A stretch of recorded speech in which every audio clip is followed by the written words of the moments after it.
If you've been following my channel, you'll know that I've been working on a dungeon crawl board game for the last couple of years, and I'm proud to announce that the game is now beta complete. So what does that mean? Well, it means that I've ordered one copy of the game from TheGameCrafter.com. I spent all weekend uploading assets and preparing the files and then ordering a copy of the game. And so it's going to take about a month for me to actually get that hard proof back from GameCrafter. So in the meantime, I built a hard copy of the game for myself. This is my own print and play home build of the game.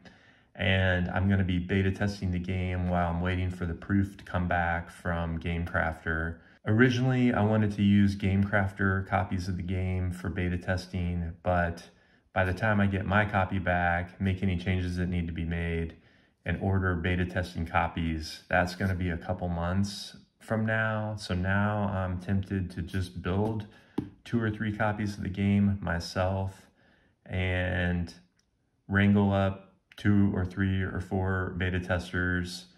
I know a couple people have expressed interest, but I want to confirm that and see if there's anybody else out there that has any interest in beta testing this game.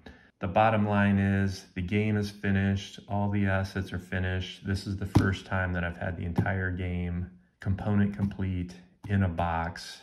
Now, this is the old box that I've been using for like the last year or so. And so I'm happy to finally retire the old box. This is a new box that I just built today.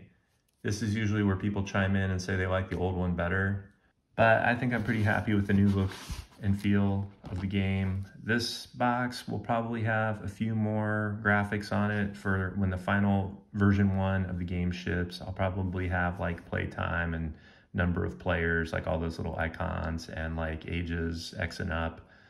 The game will fit in this box if all the components are pre-punched, but GameCrafter doesn't pre-punch components. So basically the game is not gonna fit in this size box, which means I had to order the next box size up, which is about 1 inch bigger and 1 inch taller than this box. So it's not a lot bigger.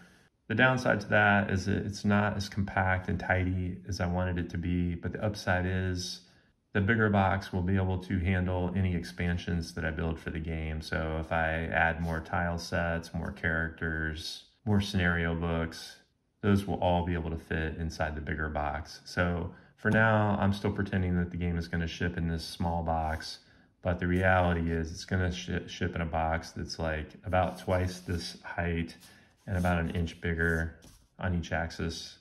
This is the little sheet that I got from GameCrafter that kind of breaks down the costs of each component of the game.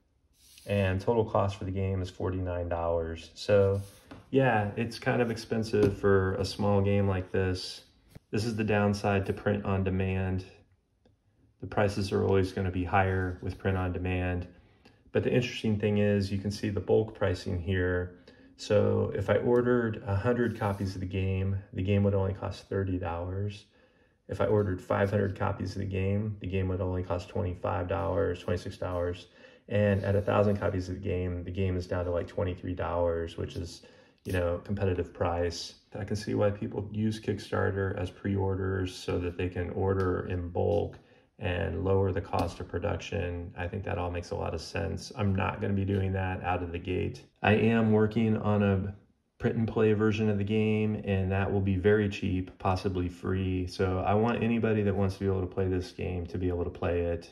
It's not a casual print and play game. I mean, it requires some crafting skills to print this game. I've done it many times. It's totally doable, but you definitely want to brush up on your knife handling skills. All right, so what comes in the game?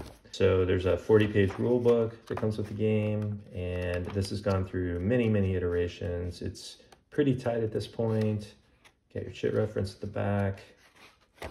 Got your handy tables on the back cover. A nice table of contents here. So 40-page rule book.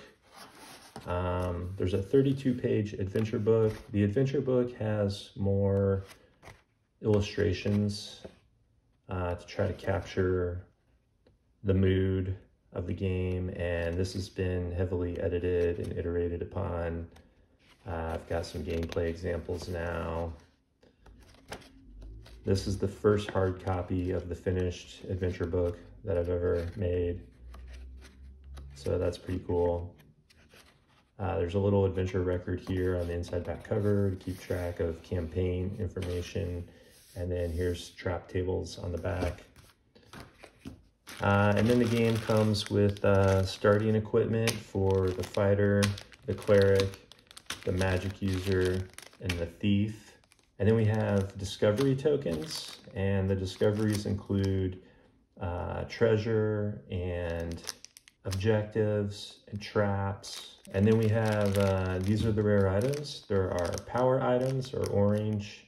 And then you've got the dark relics. Those are the black items.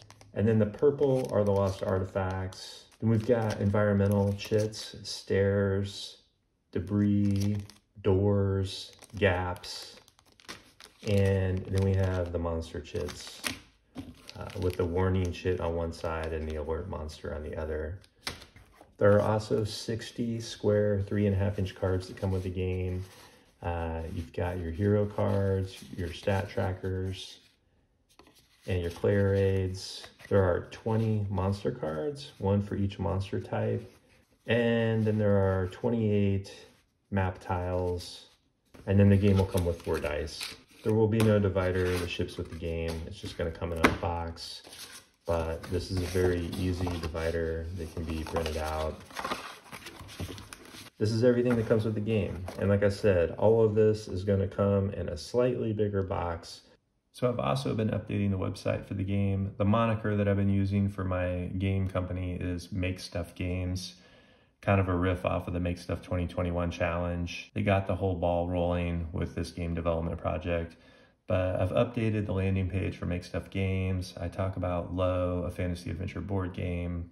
And then the other thing I've been doing is working on setting up a Board Game Geek page for the game. So that'll be found under Make Stuff Games. I've submitted the game to Board Game Geek, and I'm basically just waiting for them to approve the game, and then I can start uploading images and screenshots and even files like the rule book to Board Game Geek.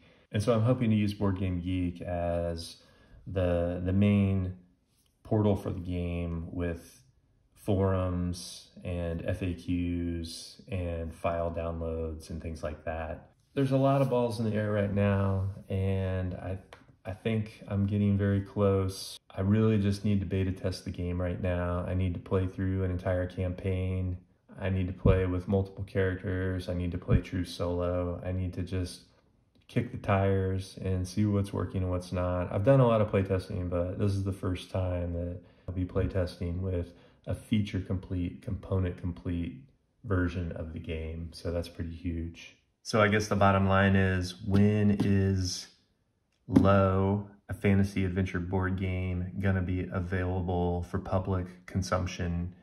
And I would like to say that it's gonna be available in the next 4 weeks, but I think it's gonna be probably more like 8 weeks, because it's gonna take 4 weeks just to get my hard proof back from TheGameCrafter. And hopefully I can beta test this thing simultaneously, so that I'm beta testing while I'm getting those hard proofs from TheGameCrafter. I think as soon as Board Game Geek approves the game on their site, I think I'm just gonna make the rule book available for download at Board Game Geek.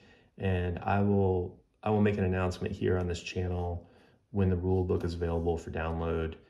That way anybody who's asked for a copy of the rule book in the last few months can just hop on over to Board Game Geek and download a copy for themselves. It's been a real learning experience and a life experience, and I'm really glad I've gone on this journey, and I really appreciate anybody who's popped in to take a peek at it.